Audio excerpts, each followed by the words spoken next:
Hello, everyone, and welcome to our educational session. The topic of the session today is the looming disconnection between work and reward for it. The topic touches a little bit on psychology. It touches also on marketing and specifically for branding and actually looking at the future and what is going to bring for businesses. My name is Paul Arsov and I'm the founder of the Decentralized web project, and I like to mention some things about this and other projects that we're working on in the end of this presentation. But without delay, let's go and jump right away to the beginning of this presentation. There's an incredible decoupling happening at the very heart of our culture, and it will affect brands and people more than anything else over the next decade. Work is going to be untethered from reward. And for a country founded by Protestants, like many Western European countries are, and especially specifically Protestant mythology, where the virtue of hard work means you're rewarded with greater economic, social, and political value. It means there is no gravity holding things together anymore. You can see this decoupling being encoded in our most important systems right now. AI means anyone can be a master, so your hard work doesn't win you more accolades.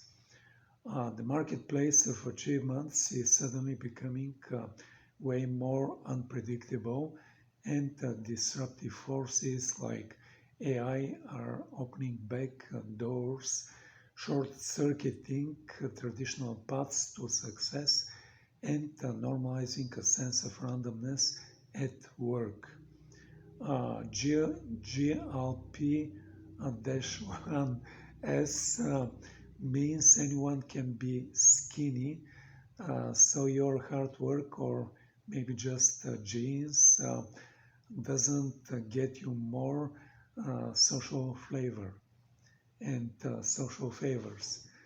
The morality and economics of thinness start to fall apart, and it's hard to know how we should celebrate work as it relates to the body, which is perhaps the most profitable moral high ground as envisioned by the nearly $7 trillion wellness industry.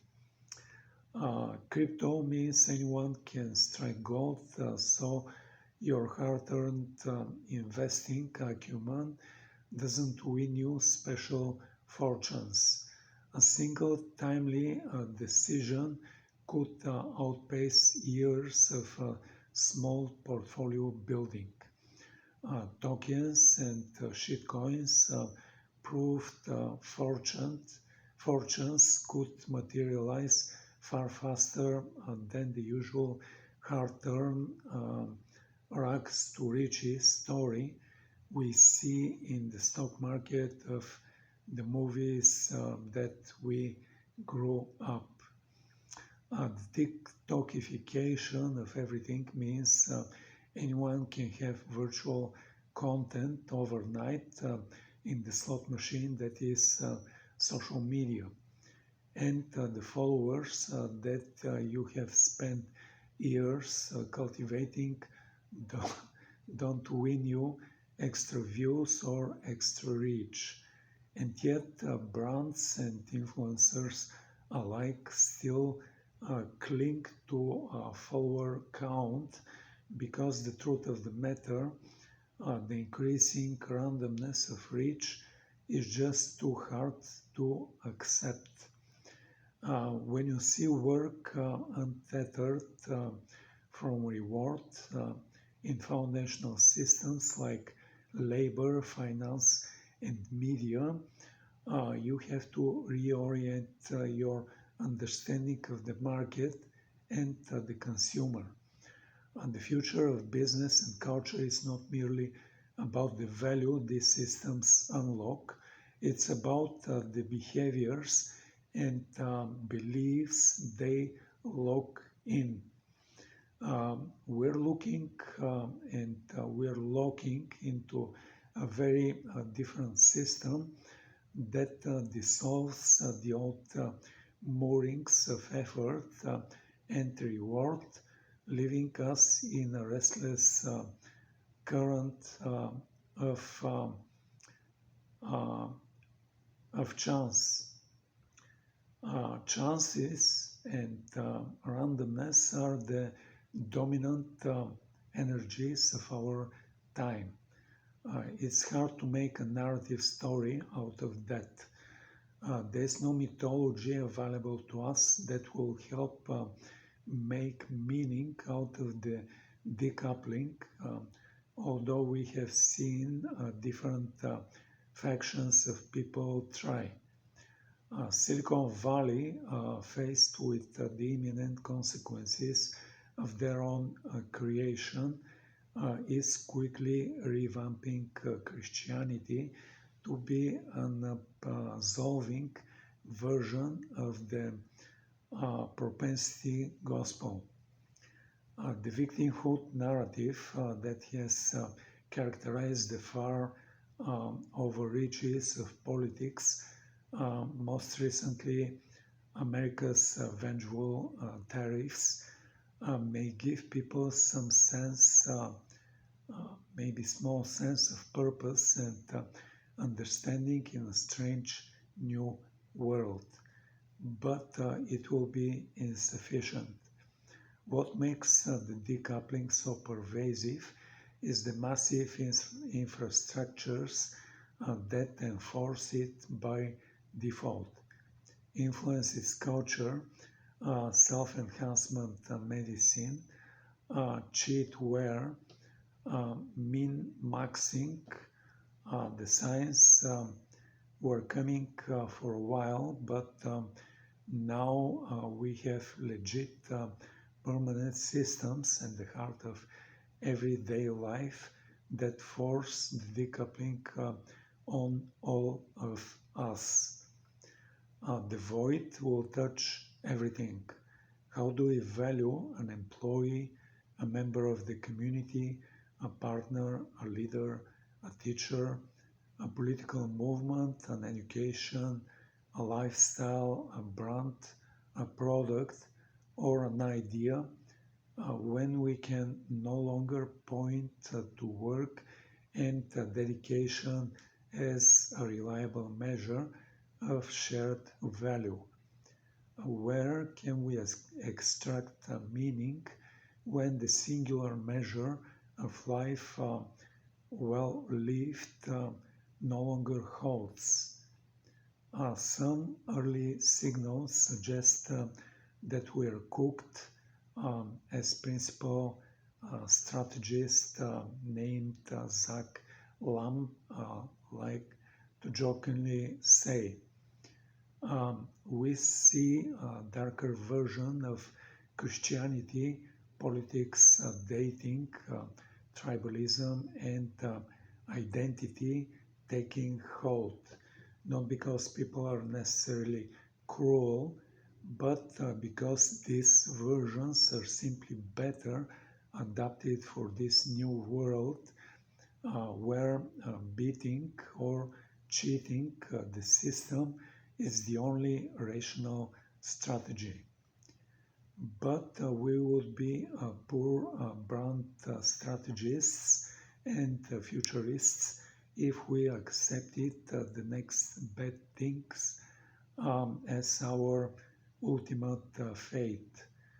The long trajectory of history has always pointed towards progress, social innovation, and most importantly, surprises in foresights that look like common sense in hindsight.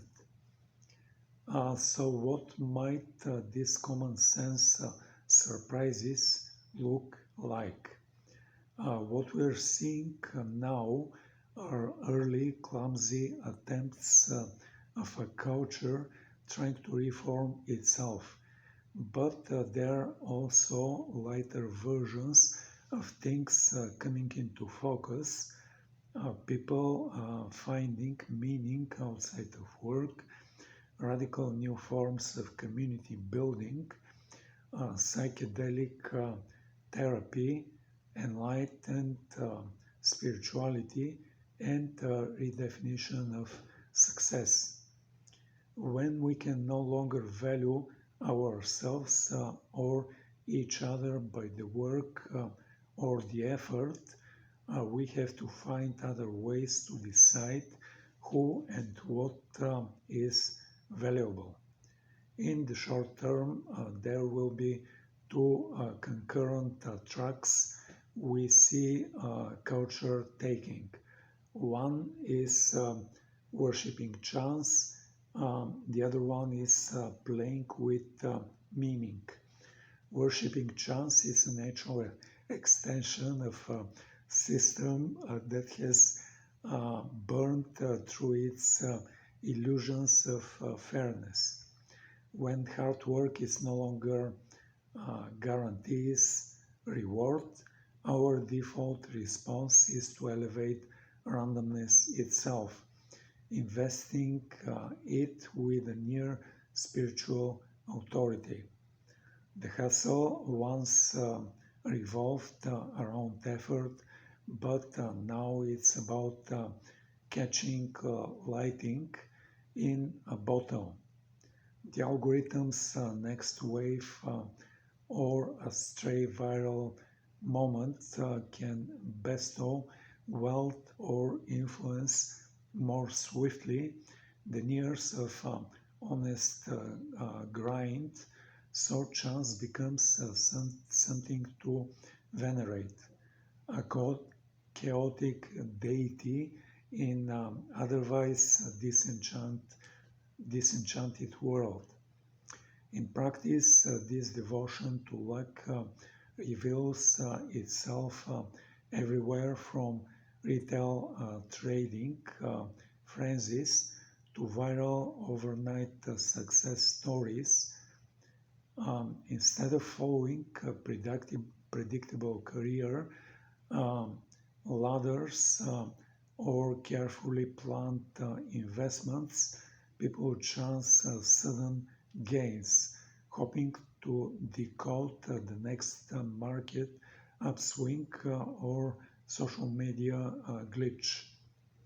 Brands, influencers, and even entire platforms amplify these tales of instant fortune, further fueling the belief that chance might be our last reliable path to success. When we glamorize this volatility, we risk normalizing the idea that pursuing or even engineering random breaks is the most rational option. But worshipping chance also sets the stage for playing with meaning. Once we recognize just how mercurial success can be, we can move beyond passive acceptance of the system's randomness and begin actively reshaping our notions of value. There will be people who throw themselves head first into the glitch in the system and turn it into an art norm. If everything and everyone can cheat their way to mastery, wealth, or beauty, they will see it as giant permission slip to create new ways of finding meaning. When effort is no longer the golden path, we are finally free to invent a purpose that isn't measured by sweat and grind. We can build cosmic parties, societies, religions where creativity is currency. We can remix our social rituals with absurd new roles. We can pursue weirdness like it is sacred. And some of that could really happen. Some of it is already happening in our homes, gathering places, and centers of worship. Um, it if the old myth is gone, we're just as likely as not to write new ones, so brilliant and so joyful that they actually thrive in a system that precludes us from making work uh, the play the playway and pathway to meaning.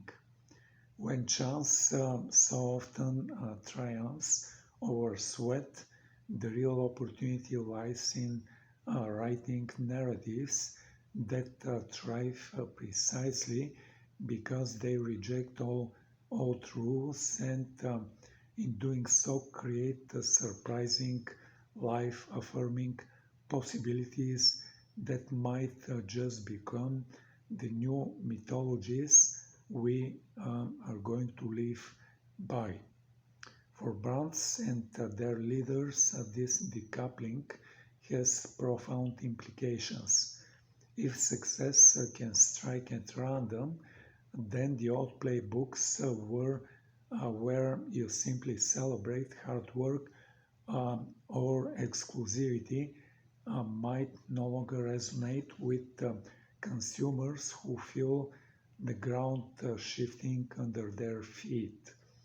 When anyone can go viral, resculpt their body, or amass sudden wealth, it becomes harder to sell the myth that effort alone is what makes a product, lifestyle, or status truly valuable, which is how most products and aspirations are branded today.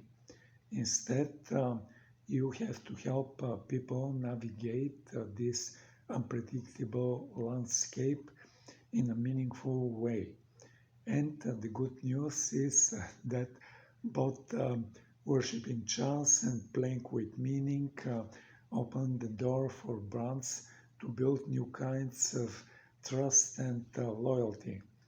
The obvious way is to acknowledge the randomness and empower consumers to experiment, take creative risks, and find joy in the unexpected. Lots of brands will lean into this chance-heavy side of the equation. It's easier to feel and fit into game mechanics, gambling experiences, and the overall sense of worshipping chance when it ensnares audience and audiences into deeper usage. It can be as simple as a box, um, a flute, or as sophisticated as an all-knowing slot machine algorithm. But I think the far more exciting and lucrative path is for brands to play with meaning alongside their own customers. There are the obvious ways, such as facilitating deeper forms of meaning making through genuine community, playful engagement, or creative self expression. We haven't seen any of these formats reliably solved, so there would be plenty of room for brands to go there alone. Um, but what if brands went further?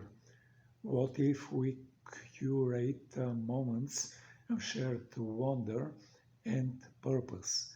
What if we created joyful new norms and forms around connection, family, and belonging? Can you imagine a brand that makes people feel human again, or makes them feel even more than human? The most exciting thing about all of this is that brands can finally, thankfully, build long-term connections that go beyond the next viral spike because people are ready and waiting for it. Um, Myself and you, we should firmly believe brands can help consumers rewrite the script and transform disorienting decoupling into an opportunity for collecting reinvention. There is an invisible but open, open need for a story that makes sense of this all. The decoupling may look like threads coming apart today, but culture always waves itself back together. We can redefine what value looks like. We can create new measures of experience and value that go well beyond the idea of work and reward and help us measure our lives in more accurate ways. And with this said, I'm ending this educational presentation, and I'm coming back to the beginning of this presentation when I told you that my name is Paul Arsov. I'm the founder of the Decentralized Web project, and currently we are working on three different projects. The first project that I would like to mention is a marketplace and collection of NFTs based on three-dimensional images. With three-dimensional images, there has to be a special software which reads the 3D object file, then it places it in a window, and then it can manipulate this 3D object. Traditionally, creators of 3D objects, they were using standard 3D software engines, and currently there are two very popular choices of game engines used for displaying of 3D objects. One of them is called Unity and the other one is called Unreal. But from the very beginning we decided to build our own 3D software engine, and what it currently does is it reads the file of the 3D object, then it opens a window on a computer screen, it loads and displays the 3D object, and then it starts animating it in a way of moving it in a random fashion around the window it did open. But in addition to these basic capabilities of reading 3D object file, opening a window, displaying and animating of the 3D object, our 3D software engine has multiple additional capabilities. The first additional capability of our 3D software engine is the capability of speaking. Our 3D software engine can speak in one of three basic voices. The 3D object can, 3D NFT object can speak either in a male voice or in a female voice or in a whisper kind of a voice. In addition to the three basic voices, there are three different flavors of voices. A voice can be spoken in a normal speed manner, or in a fast speed manner, or in a slow speed manner. And if, for example, we have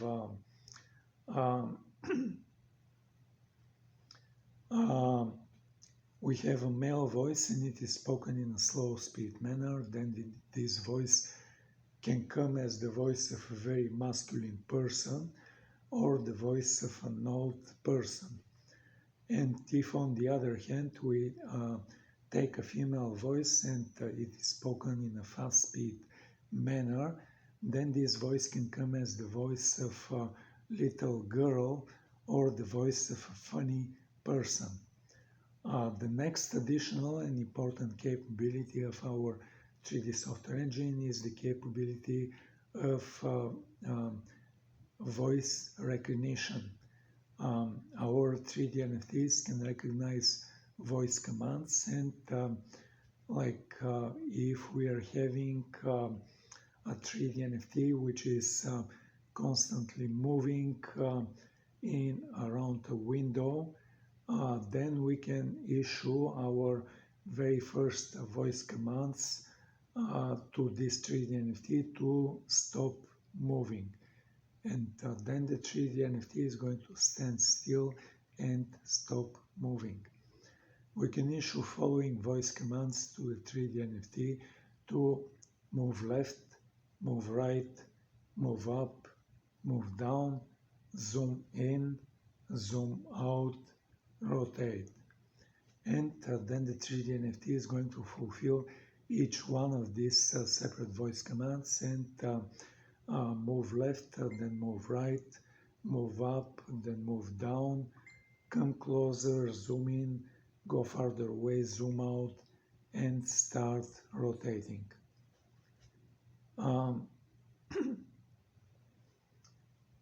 The next additional important capability for our 3D NFTs is the capability of them having a basic artificial intelligence.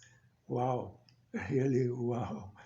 The 3D NFTs can, you can ask the 3D NFT what is your name, and then the 3D NFT is going to tell you their name.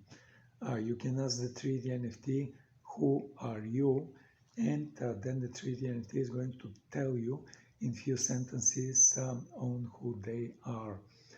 You can ask the 3D NFT to describe something, for example, describe Web3 or describe decentralization or describe Russia. And then the 3D NFT is going to describe in few sentences about Web3 or about decentralization or about the country called Russia. The last but not least important capability of our 3D NFTs is the capability of them being displayed in a way of stereoscopics. What stereoscopics means is that part of the 3D NFT is going to be displayed in red or reddish colors, and another part of the 3D NFT is going to be displayed in blue or bluish colors.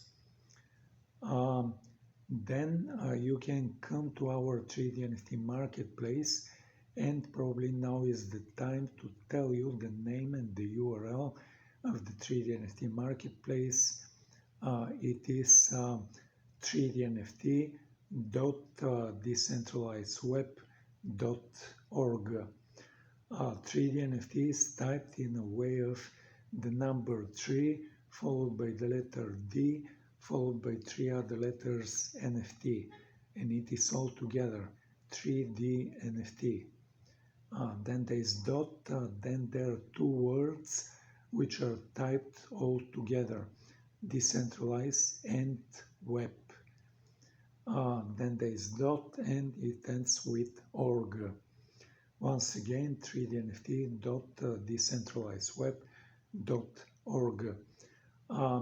On the top of the main page and every other page of our 3D NFT marketplace, there are a number of links. One of these links points to accessories, and when you click on this link, you're going to see that we are offering special glasses. You can click and order one pair of these glasses, and when you receive these glasses, you're going to see that one lens of these glasses is red and the other lens of these glasses is blue. Then you can put these glasses on. You can request displaying of the 3D NFT in a way of stereoscopics, and then you're going to see the 3D NFT as coming out of the flat two-dimensional computer screen, and you're going to see it in real 3 dimensions. With this said, I am ending talking about our 3D software engine and our 3D NFT collection, but I'd like to mention a little bit about our 3D NFT marketplace. In our marketplace, we have our own blockchain instance, and by having our own blockchain instance, then we do not require and do not charge our users for paying gas fees for the deployments of the smart contracts for the non-fungible tokens, and we do not charge our users for transactions of transfer of ownership from one user to another user. In addition to this, we allow our users to pay for buying and then receive proceedings from sale with not just with a single crypto coins, but with multiple crypto coins.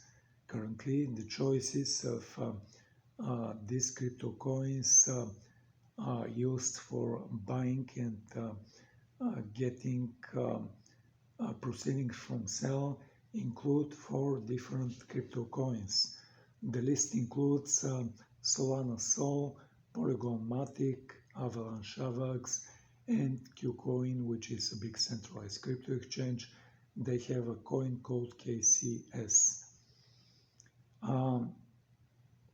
In addition to buying and selling with crypto, we have a second parallel and independent way of buying and receiving proceedings from sale, and it is done entirely in fiat currency. I can give an example. Let's say you are a user, you come to our NFT marketplace, you click on the composite image of our first collection, you browse through all of the 3D NFTs in our first collection, and then you see a 3D NFT which you like and you want to purchase. You click on this image, and then you're going to see a short video of the 3D NFT as it is moving, and then you're going to be presented with a drop-down menu which is asking you to select a way of payment between 4 different crypto coins and the 5th choice of paying with fiat currency. So let's say you select paying with fiat currency and then you click on the button to advance next. Then you are going to ask to put the number of your debit or credit card.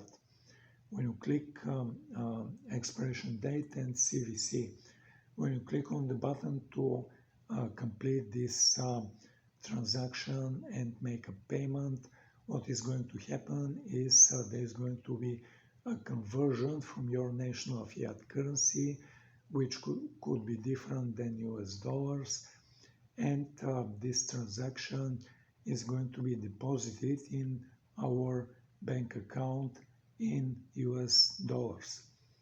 We're going to follow this action with the second action and transfer of the initial ownership from our 3D NFT marketplace to you, and now you become the first user and first owner of this 3D NFT. So let's say you play with this 3D NFT for a while, and then at some point you decide to put this 3D NFT for sale. You decide on the price you want to put for sale, and then it is listed in our 3D NFT marketplace as a normal item which people can, outside users can come and purchase. So let's say there's a second user who comes to our 3D NFT marketplace. They browse through the collections of 3D NFTs, and they see and like specifically the 3D NFT that you put for sale. So what this second user is going to do is they're going to follow the same steps and have a drop-down menu for choices for paying with crypto, and fifth choice of paying with fiat currency. So let's say they select paying with fiat currency. They click on the button to advance next. They put the number of their debit or credit card, CVC, expiration date, and they click on the button to make the payment. So what is going to happen is there is going to be a transaction and conversion from the national fiat currency of the second user, which could be different than your national fiat currency and different than US dollars. And this transaction is going to be deposited, converted to US dollars and deposited in our bank account in US dollars. We're going to follow this action with the second action and transfer of ownership from you, the first user, to the second user. And now the second user becomes current owner of this 3D NFT.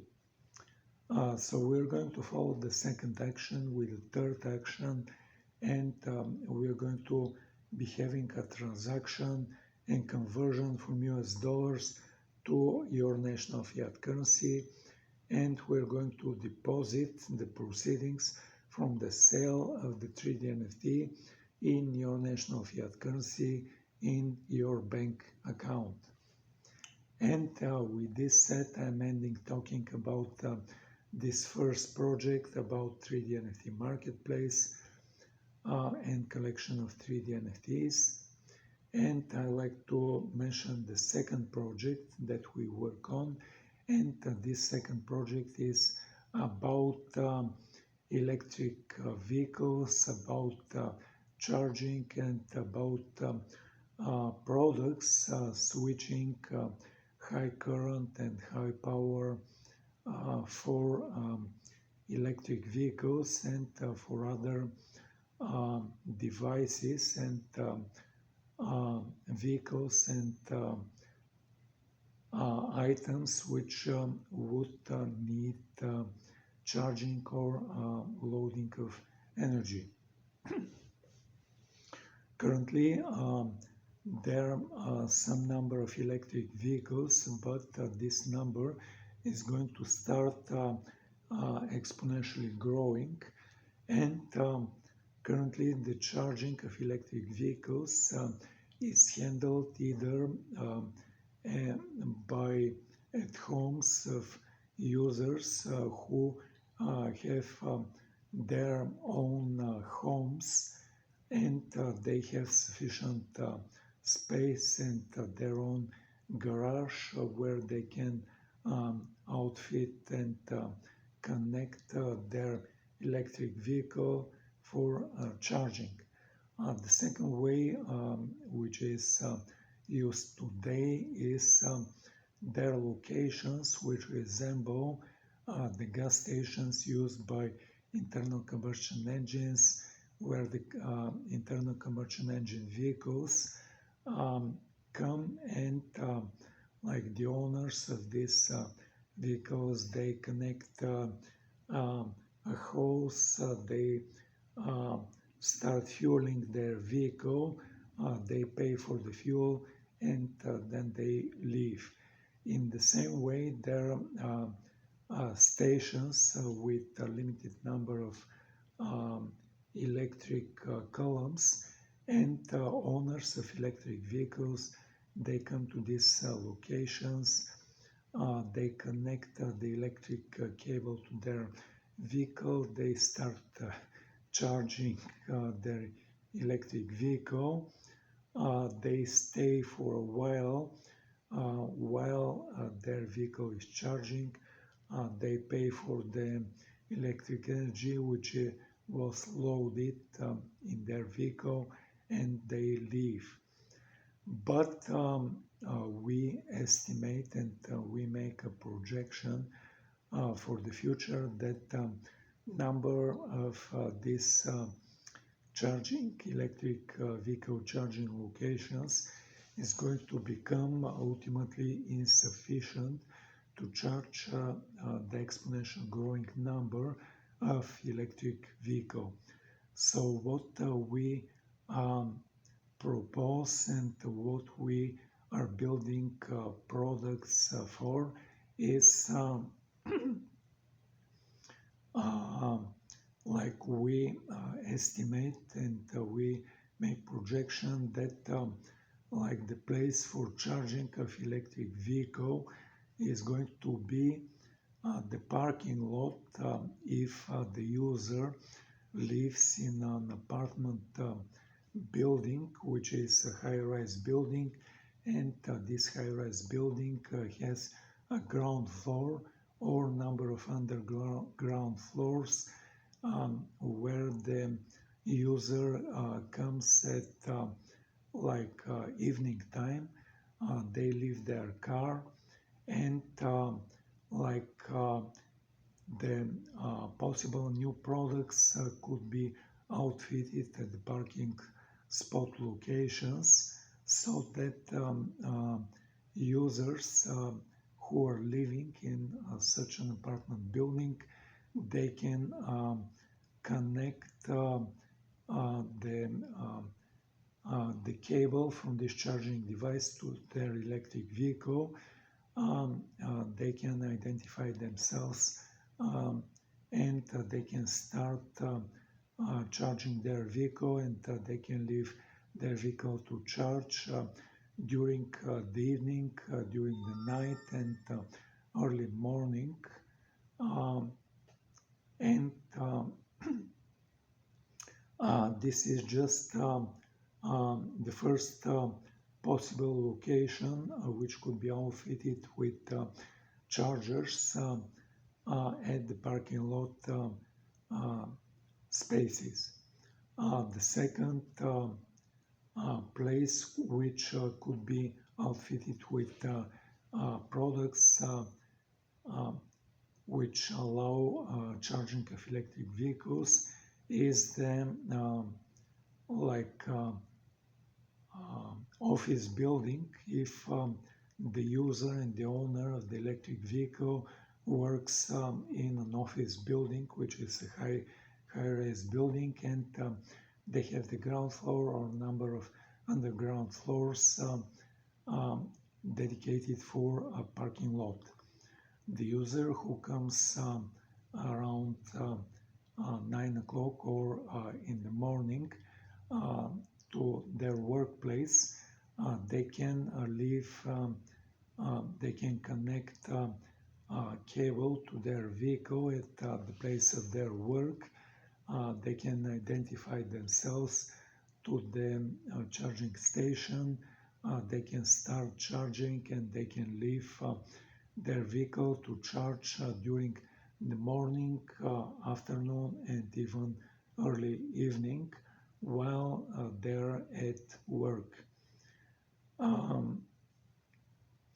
We wrote an article about this, describing exactly the like what we call a gas station model, which is the current model of charging electric vehicles, versus the parking lot model, which we're building products for, and we are making projections for the future, that which could become common.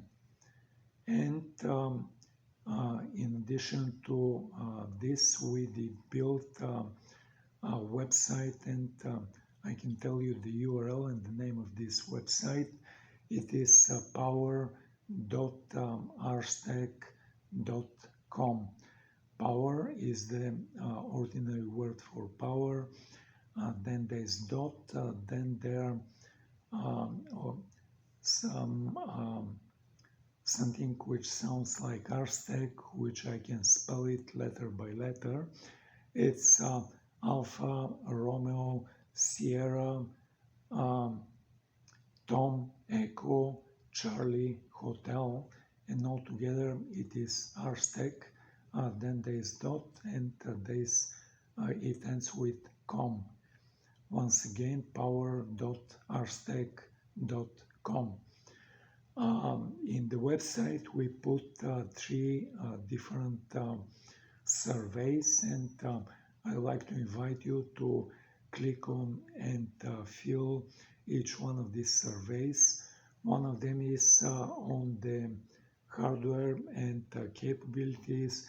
The other one is on the software and capabilities, and the third one is on the features.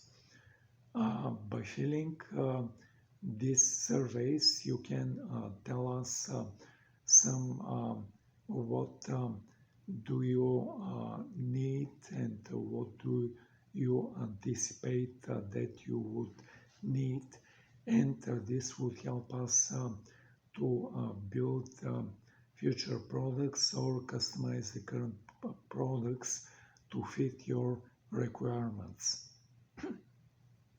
With this said, I'm ending talking about this second project, and I'd like to tell you about the third project that we're working on. It is called Elements of Artificial General Intelligence, and it is about building intelligent devices, which could be robotic devices or other kinds of intelligent devices. So what we're working on currently do not have a website, but we're going to shortly build a website and release some of the software at GitHub, so that people can evaluate and start putting what we're building into devices. And what we're building is a software engine which is going to be outfitted in these intelligent devices, and it is going to include computer vision, it is going to include speech, it is going to include multiple other capabilities as well, like for example motion. Currently, what we work on is computer vision, and this vision could be outfitted, for example, in a mobile or unmoving robotic arm device, which is going to look around. They're going to recognize certain thing on screen as an object, which they could then pick up, and then they could move this object from one place to another place, and then they can drop this object down. But more importantly than this, there is the question, which is a life and death question from mobile devices which are battery powered. Such mobile devices, they could be operating and moving around and browsing their environment, but by doing so they spend the electric energy in the battery they're outfitted with, and at some point they have to look at the specific location where a charger is located, and these mobile devices have to identify, come closer to this charging device, and then when they're close enough they can start charging with this wireless charging device. And with this said, I would be ending this presentation. Come and connect with us. Look at our websites and our upcoming new project as well. With this said, I'm going to thank you for listening. Thank you for viewing this presentation. Have a nice day, have a nice evening, and goodbye.